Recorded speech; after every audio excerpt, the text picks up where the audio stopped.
Je m'appelle Jérôme Bonaldi et mon rôle aujourd'hui est relativement simple. 1. Vous demandez de vérifier que vous avez bien mis vos portables sur vibreur. Vérifiez. Ce serait dommage qu'on soit interrompu par la sonnerie intempestive d'un mobile. 2. Alors là, c'est un peu plus compliqué. C'est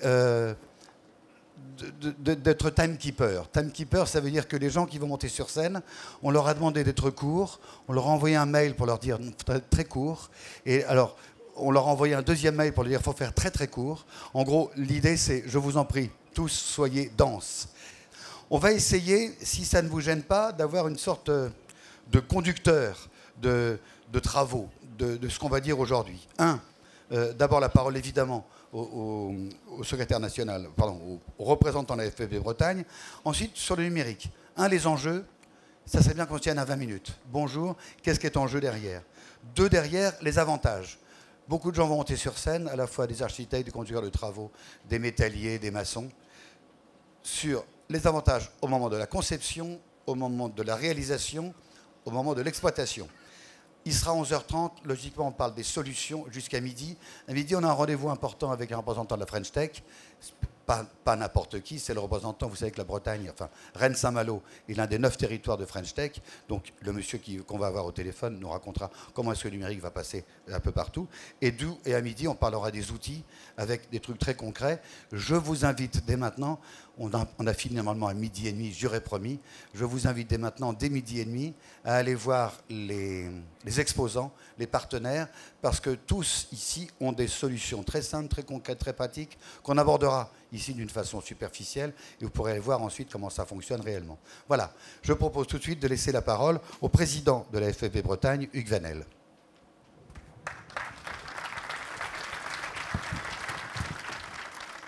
Bonjour à toutes et à tous. Merci d'être si nombreux. Madame la vice-présidente du Conseil régional de Bretagne, messieurs les vice-présidents, mesdames, messieurs les élus, mesdames, messieurs les partenaires et mes chers collègues et amis. Voilà, c'est un immense plaisir d'ouvrir cet acte 3 des Assises de la construction, ici même à Saint-Brieuc. La FFB Bretagne est au cœur de l'acte de construire et de cet acte de construire qui nous anime tous et toutes, que nous soyons maîtres d'ouvrage, maîtres d'œuvre, architectes, entrepreneurs du bâtiment. Aujourd'hui et demain, sûrement plus qu'hier, nos interventions seront plus fortes et nous devrons créer les conditions pour construire et rénover ensemble. En effet, l'arrivée du BIM, la maquette numérique, improprement appelée, va bientôt, au-delà des usages technologiques, être une nouvelle manière de travailler ensemble, plus collaborative. Plus largement, le numérique s'est introduit dans notre quotidien, apporte des solutions nouvelles pour vendre nos travaux, organiser et suivre nos chantiers, établir nos relations avec nos fournisseurs, interagir avec la maîtrise d'ouvrage et la maîtrise d'œuvre. Pour autant, le numérique nécessite d'avoir les bons outils et de savoir les maîtriser. On en parlera tout à l'heure. Cette société toute numérique pose aussi de légitimes questions. On ne veut pas que notre bâtiment devienne le prochain secteur ubérisé. Les géants du net menacent-ils notre chaîne de valeur? Comment répondre à nos clients, désormais beaucoup plus acteurs de leurs commandes? Nous avons donc souhaité décrypter les enjeux, les risques, les opportunités de cette transition numérique. Dans notre secteur, en lien avec les acteurs et les observateurs avertis, nos assises vont donc se dérouler en 3 temps. Monsieur Bonaldi l'a très bien dit tout de suite, donc je ne vais pas reprendre. Cette année, ces assises s'ouvrent à eux, à ces nouveaux acteurs qui nous accompagnent dans cette transition numérique. Créateurs de start-up, experts en numérique, sociologues, formateurs, enseignants, qui viennent enrichir les acteurs habituels de l'acte de construire et ouvrir de nouvelles perspectives. Nous vous invitons à les retrouver à l'issue de ces assises pour en parler avec eux. Ce que l'on souhaite aussi, c'est que vous soyez des participants actifs. Le numéro a été affiché tout à l'heure. N'hésitez pas à réagir par SMS et poser vos questions. Je vous souhaite donc, et vous voyez j'ai été rapide Monsieur Bonaldi, je vous souhaite donc une très bonne matinée avec des très bons échanges et j'espère à la clé des idées nouvelles, des solutions innovantes et une envie commune en tout cas de continuer à construire ensemble et autrement notre belle Bretagne. Merci. Président, vous prenez des notes, vous intervenez quand vous voulez, mais on aura besoin de vous à la fin pour la conclusion, pour clouter le round-up de ce qui a été intéressant à dire aujourd'hui. On va commencer par les enjeux. Peinture du décor. Je vais demander à Hugues Mailly, Sébastien Lecorfec et Stéphane Chevrier de venir nous rejoindre sur scène. Hugues Mailly est PDG de Niji, Sébastien Lecorfec, PDG de Zip, la West Valley, et Sébastien Chevrier est sociologue, anthropologue d'une entreprise, et non pas de l'académique, Mana. On commence par vous, Stéphane. Qu'est-ce que vous faites ici, un anthropologue? Vous savez qu'ici, il y a des maçons, des constructeurs, des bâtisseurs. Vous n'avez pas les mains pleines de ciment. Écoutez, je suis tout d'abord très content d'être ici. Alors effectivement, un sociologue dans le milieu du bâtiment peut se demander à quoi ça sert. Hein. Et ben, tout simplement, mon rôle à moi, c'est d'essayer de comprendre les utilisateurs des bâtiments, d'essayer de comprendre l'acte de construire, on en parlait tout à l'heure, c'est-à-dire quand on veut faire rénover, quand on veut faire construire une maison, ben, finalement, qu'est-ce qui se passe dans la tête des gens? Et moi, mon boulot, c'est d'aller voir les gens et d'essayer de les comprendre. Alors, aller voir chez eux. Quel genre d'études vous avez fait, par exemple? Alors, actuellement, on fait une étude sur l'acceptabilité des écomatériaux dans la construction. Pourquoi les gens achètent ou n'achètent pas des écomatériaux lorsqu'ils veulent faire rénover ou construire une maison, par exemple, très concrètement? Donc, on leur pose la question et puis on essaie de comprendre évidemment quels sont les enjeux. Donc un autre point de vue derrière, plutôt celui de l'utilisateur ou de la sociologie des utilisateurs. Hugues Mailly, c'est quoi Niji? Oui, bonjour. Niji, c'est une entreprise dont le siège social est à Rennes. C'est 500 personnes dédiées à la transformation numérique des entreprises. On en parlera. Mais comment vous gagnez votre argent? On conseille les entreprises, on design, très important en rapport avec les enjeux sociologiques, les dispositifs numériques dont elles ont besoin, et on les fabrique, on les met en œuvre technologiquement parlant, c'est-à-dire principalement logiciellement parlant. C'est une entreprise que j'ai créée en 2001. Sébastien?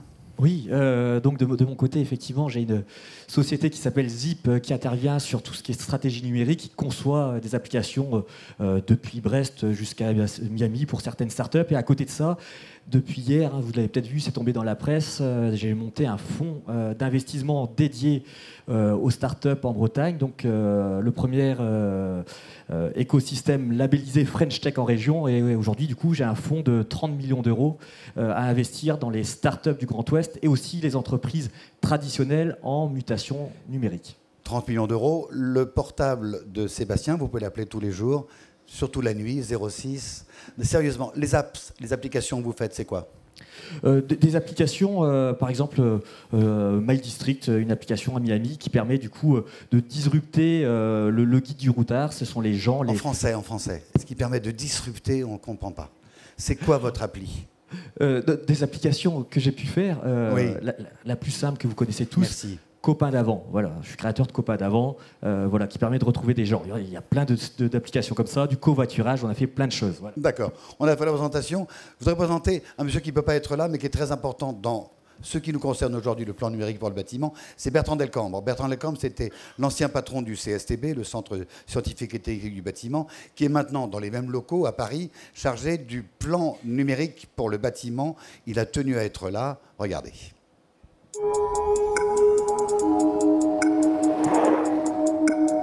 Bonjour à tous, je suis ravi d'être avec vous, même virtuellement, à l'occasion de cette manifestation dont je me réjouis parce que c'est très important qu'un peu partout en France, les professionnels se mobilisent pour cette transition numérique. Je sais que vous y êtes sensible puisque en Bretagne, vous avez commencé à organiser des formations.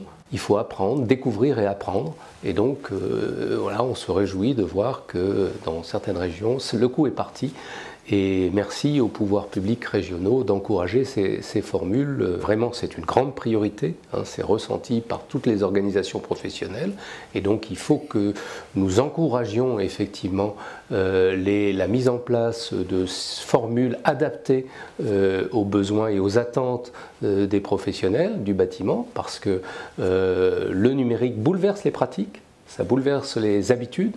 On ne travaille plus de la même manière, on travaille beaucoup plus tous ensemble. Avec un enjeu majeur qui est la maîtrise et le partage de l'information, qu'il s'agisse de construction neuve ou de rénovation. Cette transition numérique, ce n'est pas que des outils et que de la technologie informatique, c'est aussi un élan de modernisation qui va transformer profondément la filière, qui va faire en sorte qu'elle soit aussi beaucoup plus attractive pour les jeunes, la nouvelle génération qui arrive dans le bâtiment, qui est née avec le numérique et qui sera ravie d'utiliser tous ces outils.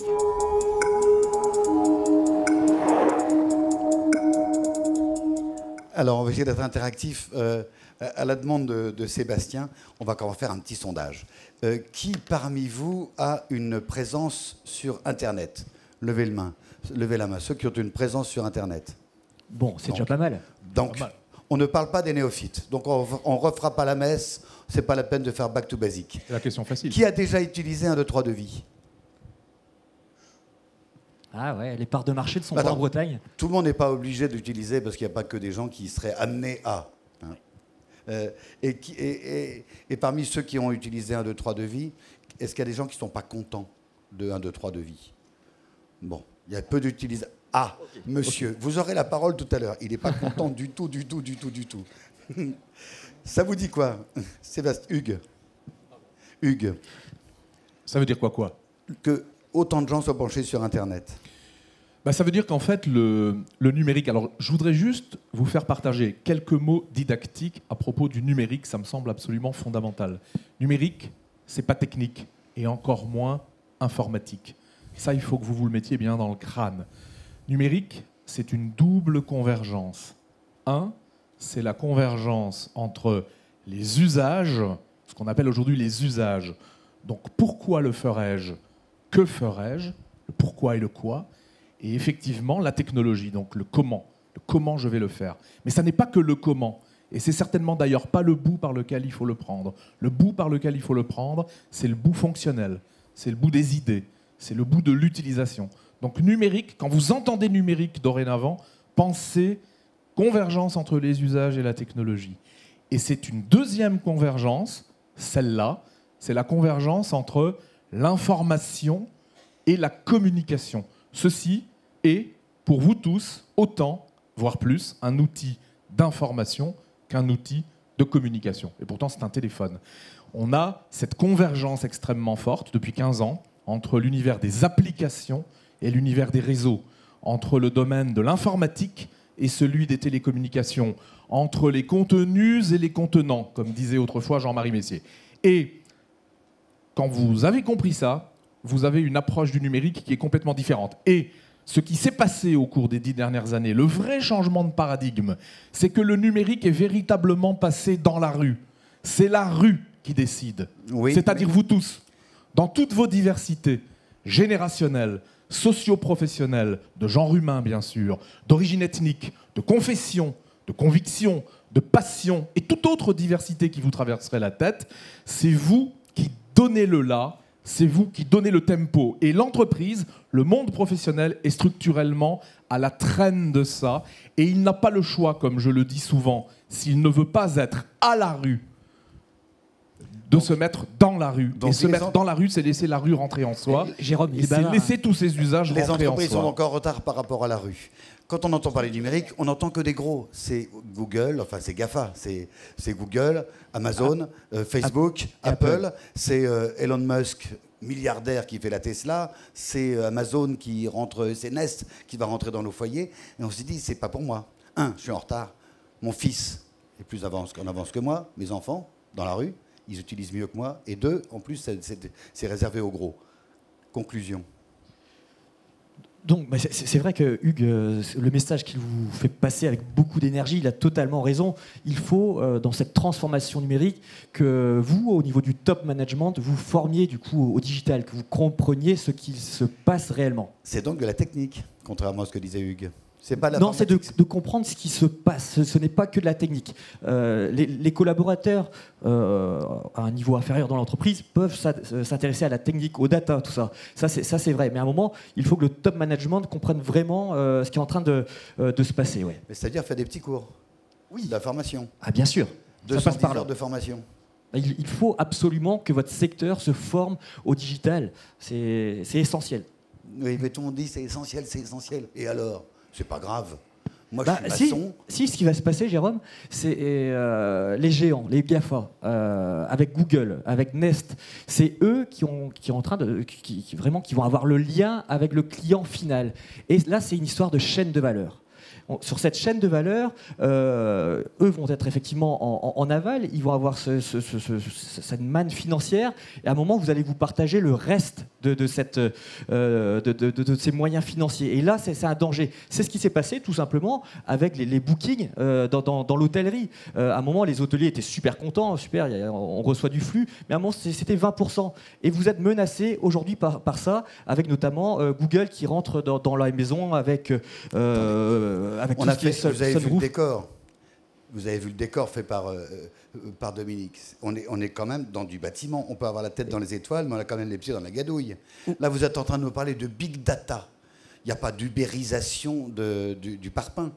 Quelqu'un d'autre ne peut pas faire le parpaing à ma place, ou la brique monomure, ou la charpente métallique. Je ne risque pas d'être ubérisé ou trip-advisorisé, comme il n'y aura pas de désintermédiation.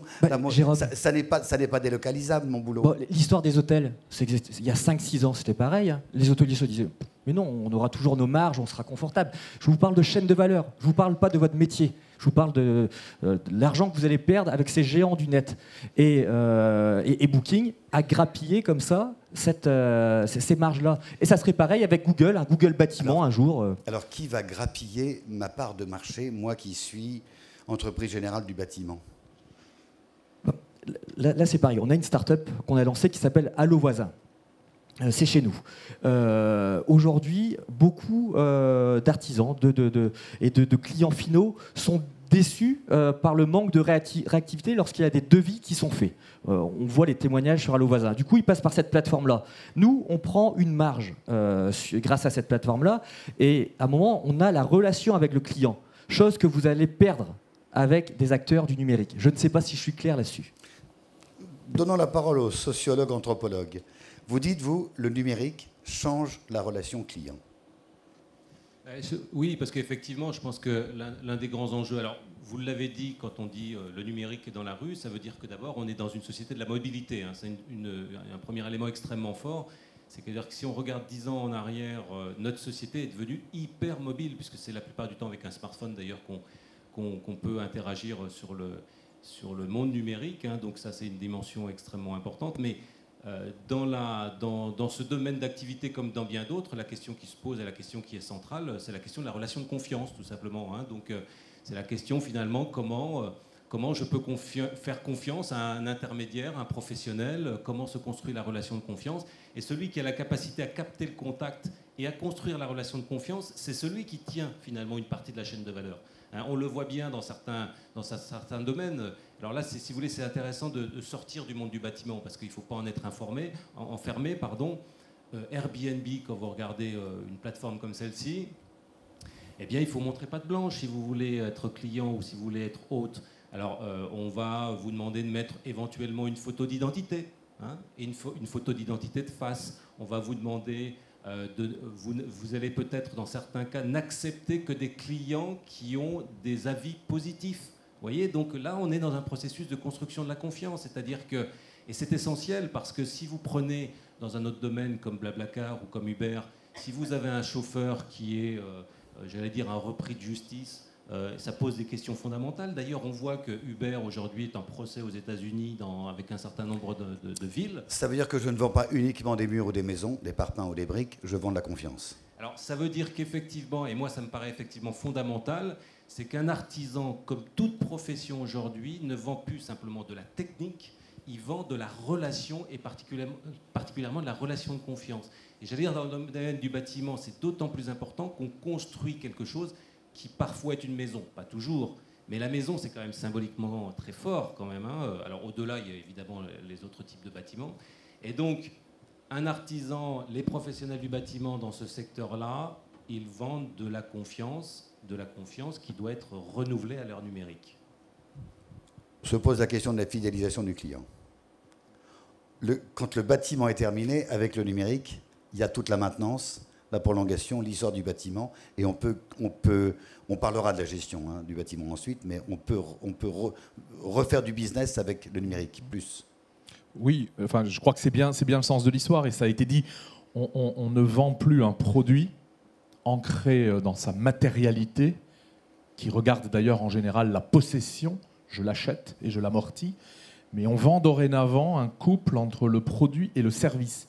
Et le service, il est totalement immatériel, il est ancré dans l'économie de la fonctionnalité, et il ne regarde plus que la possession, mais il regarde l'usage. En fait, on vend de l'usage. Et l'usage, il naît de ce couple entre le produit, ancré dans la matérialité, et le service, totalement immatériel. Et le passage de l'un à l'autre, c'est le numérique. Mais vous êtes d'accord que c'est compliqué d'imaginer en quoi moi qui construis des maisons, je vais vendre non pas des maisons, mais des maisons et des services. Je ne vends pas une maison, mais je vends un usage. Cette révolution, elle commence à se faire pour les constructeurs automobiles, qui ne vendent pas une voiture, ils vendent beaucoup plus que... Dans le bâtiment, vous savez que ce n'est pas simple. Et ça se fera de la même façon que dans le secteur automobile, parce que pourquoi ça se fait dans le secteur automobile? Parce que le véhicule est dorénavant connecté, et comme il est connecté, on peut l'ouvrir sur des services, on peut l'ouvrir sur des applications, et on peut faire cette bascule de la possession à l'usage. On ne vendra bientôt plus de voitures. Il faut savoir qu'aujourd'hui, on ne vend plus de voitures qu'au quinquagénaire, quasiment. Enfin, je veux dire, les gens n'achètent plus de voitures. Les gens achètent un usage de la voiture. Et dans une logique de multimobilité, c'est-à-dire que j'ai le véhicule adapté à l'usage que j'en ai, au bon endroit, au bon moment, et j'ai autant de véhicules que j'ai d'usage de la mobilité véhiculée, et je n'ai pas pour autant besoin, désolé pour la profession, de construire 15 garages pour garer mes voitures. C'est ça l'évolution, et la maison ira vers ça aussi. Et dès à présent, des très grands promoteurs, des très grands acteurs de l'immobilier travaillent à cette bascule de la seule possession à l'usage, en connectant le bâtiment. On est dans le bâtiment, on respecte les délais. 1 minute pour conclure. Vous avez 350 personnes ici, vous leur dites « Attention, le numérique, il faut s'y mettre, il faut s'y mettre ». 1 minute pour convaincre. 3 choses pour le numérique. 1, transformation de votre stratégie, la mission que vous donnez à votre entreprise sur le marché. Par exemple, vendre plus de services qui sont rendus possibles par le numérique. 2, la relation à vos clients. Vos clients, ils s'adressent à vous par de multiples canaux. Ils s'adressent à vous en venant vous voir dans votre showroom, qui est d'ailleurs de plus en plus numérique. Ils s'adressent à vous par le web, ils s'adressent à vous par le mobile, ils vous appellent encore de temps en temps au téléphone, ils vous parlent sur les médias sociaux. Cette multiplicité de canaux, vous devez la dompter. Et 3, le numérique, pour vous aider à fonctionner en interne différemment, parce que vous-même, vos salariés, vos familles, quand on est dans des entreprises artisanales, sont des individus dont la vie personnelle est totalement numérique, c'est-à-dire des usages collaboratifs, participatifs, interactifs, mobiles, localisés, instantanés, temps réel, et vous ne vous pouvez pas imaginer faire fonctionner votre entreprise autrement qu'en distillant ce type d'usage dans son quotidien. C'est ça le numérique dans l'entreprise. 1:30, mais bien. Mais vous êtes d'accord qu'on a dépassé largement le stade de ce qui nous préoccupe, parce que c'est de l'actualité, le BIM, la maquette numérique. Vous allez beaucoup plus loin que la maquette numérique ou le compte-rendu de chantier sur tablette, vous allez sur le deuxième étage du numérique. Ouais, le BIM, c'est très bien, hein, mais c'est un faux problème. C'est 1% de votre business, le BIM. C'est vraiment, projetez-vous, comme je vous le disais tout à l'heure, où êtes-vous sur la chaîne de valeur? Commencez pas à nous décourager. Le BIM, on sait à peine comment ça marche. On n'a pas fait la formation Et vous nous dites c'est 1%, il reste 99% derrière. Ouais, parce que là, on est en retard en France. Dites-vous, on est vraiment en retard à cause de tout ce qui est législation réglementaire. Il faut faire vraiment attention. Comprenez vraiment où vous êtes sur cette chaîne de valeur et faites attention. Ayez l'exemple de Booking, pensez aux marges des hôteliers et faites attention pour que vos marges ne sautent pas vraiment. Et pensez client, client, client, répondez à vos clients, Mais, ouais, ou vos prospects. On a vu le résultat de Ciel Bleu d'EDF, ça n'a pas marché. Ah, mais c'est un grand groupe. La révolution vient jamais de l'interne. Ouais. C'est l'agilité des startups, des GAFA, des Google, Apple, Facebook, Amazon. Bon, Stéphane, vous reviendrez, hein, on aura d'autres questions à vous poser. Point de vue du consommateur. Tous les métiers aujourd'hui sont affectés par l'évolution numérique. Les facteurs, les médecins, les artisans, etc. Il faut absolument, et c'est à mon avis central, penser évidemment les évolutions technologiques, mais penser aussi la construction de la relation avec le client. Le client, on l'a dit tout à l'heure, il attend autre chose fondamentalement d'une relation aujourd'hui. Et donc il faut absolument vendre de la relation client autant que vendre de la technicité. Et Sinon, ça me paraît essentiel. Sinon je meurs. Sinon je meurs, peut-être pas, mais ça sera en tout cas un facteur de différenciation dans un premier temps. Et ensuite, c'est une attente du client aussi de pouvoir avoir... Moi, je faisais du parpaing, on m'a intermédiaire. dit, si tu ne fais pas du rectifier, t'es mort. Je n'ai pas fait de rectifier, je ne suis pas mort. On m'a dit, ah mon Dieu, il faut faire de la brique monomure avec du joint mince. Je n'ai pas fait de joint mince, je ne suis pas mort. Ouais, mais si de nombreux clients s'expriment sur des plateformes Internet en disant que cet artisan est nul, oui, vous mettez la clé sur la porte, oui, vous allez mourir. Oui, puis la différence avec les exemples que vous citiez, c'est que c'est une révolution précisément. C'est-à-dire que c'est une lame de fond beaucoup plus importante que simplement un changement de technicité ou d'outils techniques. D'accord. On s'est fait peur, on va essayer de regarder les solutions. Merci à vous trois. Passons, il est 10h30, on respecte les horaires. Il n'y aura pas de pénalité de retard, pour une fois.